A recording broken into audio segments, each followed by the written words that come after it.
Good morning and welcome to my garden. Now today is really part of the video today is going to be it's a thank you. It was my birthday earlier this month and I thought it'd be really nice to hit 100 subscribers.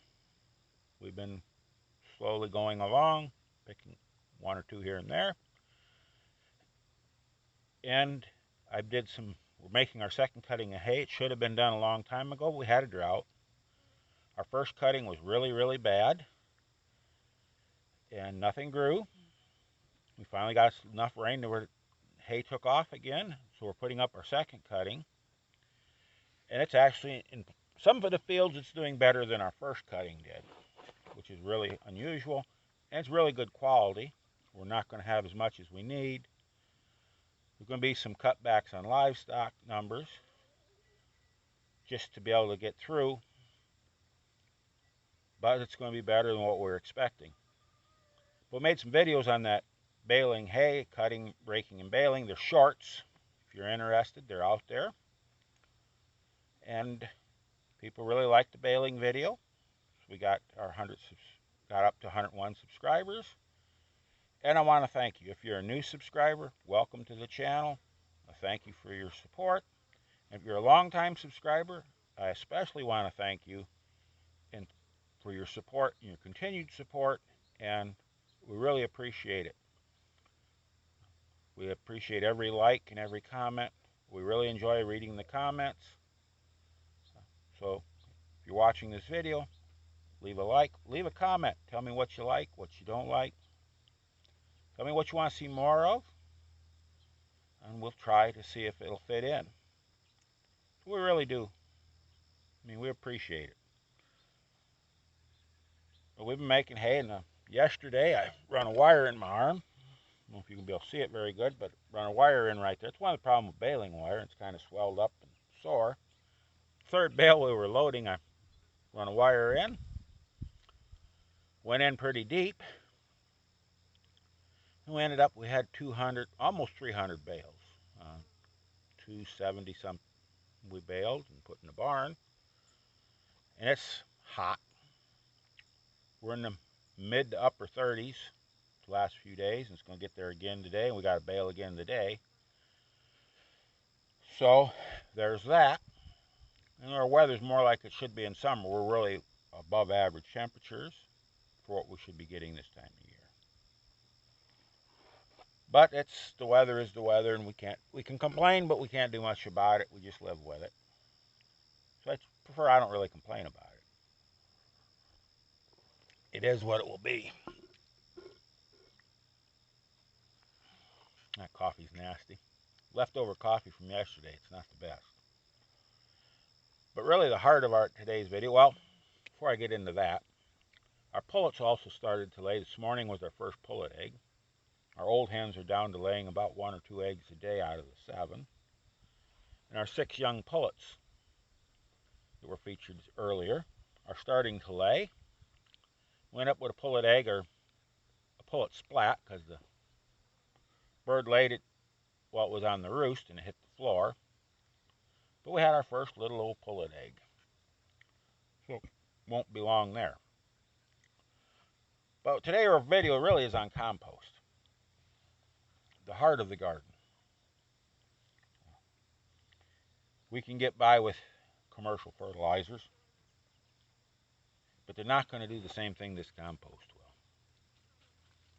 This compost feeds our soil feeds the plant, and our plant feeds us, and we feed the composter, and the compost goes on the soil. It's just a circle. And we raise about 90% of our produce here, plus a lot of the chicken feed, and even waste from the garden that goes to the goats, corn stalks, cabbage leaves, etc. So we're actually really raising over 90% of our food here. And our garden is a big part of that. A really big part of it. And it's all possible because we compost. This is it. We emptied this composter earlier, and this is what we took out.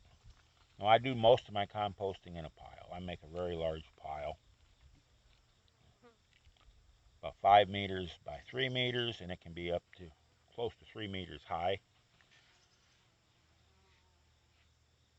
9 feet or more for those who use the imperial system. High. So it's a big pile. And this is an excellent time to stock up on materials for our compost.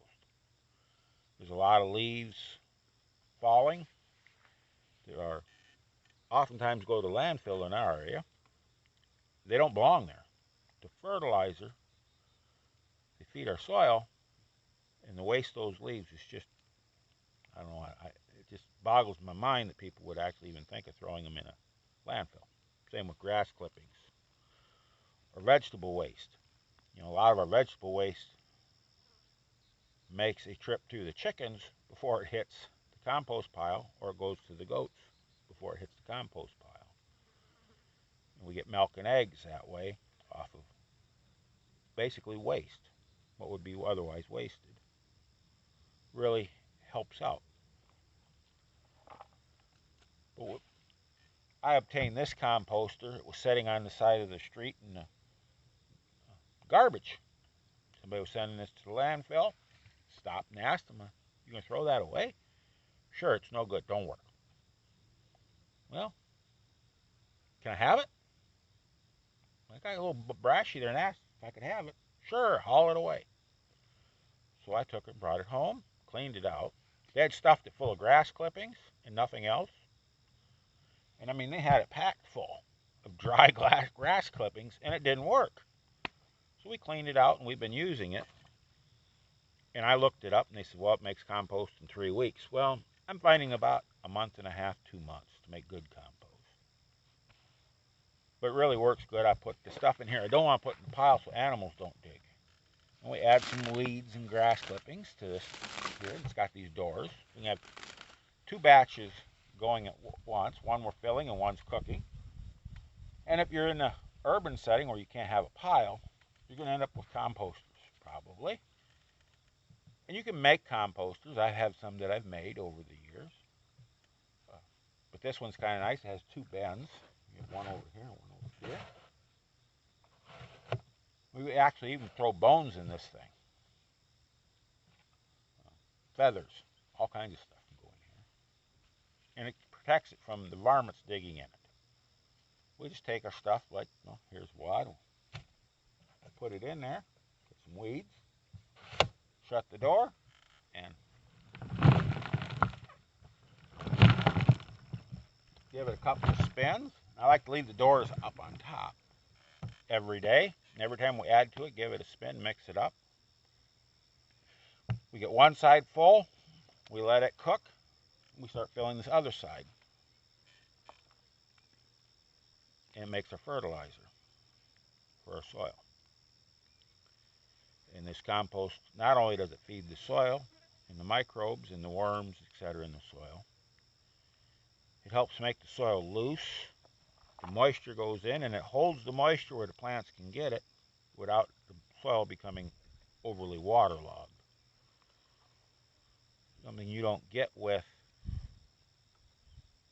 commercial fertilizers. And it gets a lot of trace nutrients. So the soil, it's really an important thing. We want to compost and feed our soil. So if you're a gardener and you are composting, you probably realize the benefits of compost, and this is really not going to tell you a whole lot. But if you're not composting, look into it. If you can't find one of these or can't afford one of these, you can make one.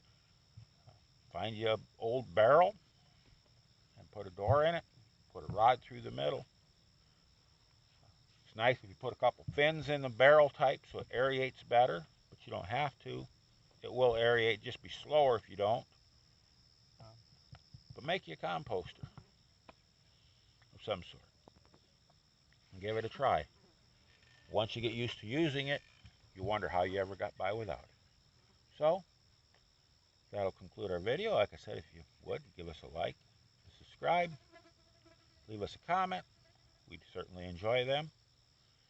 And as always, go out there, stay safe, have some fun, get your hands dirty, try something new, and above all, keep growing.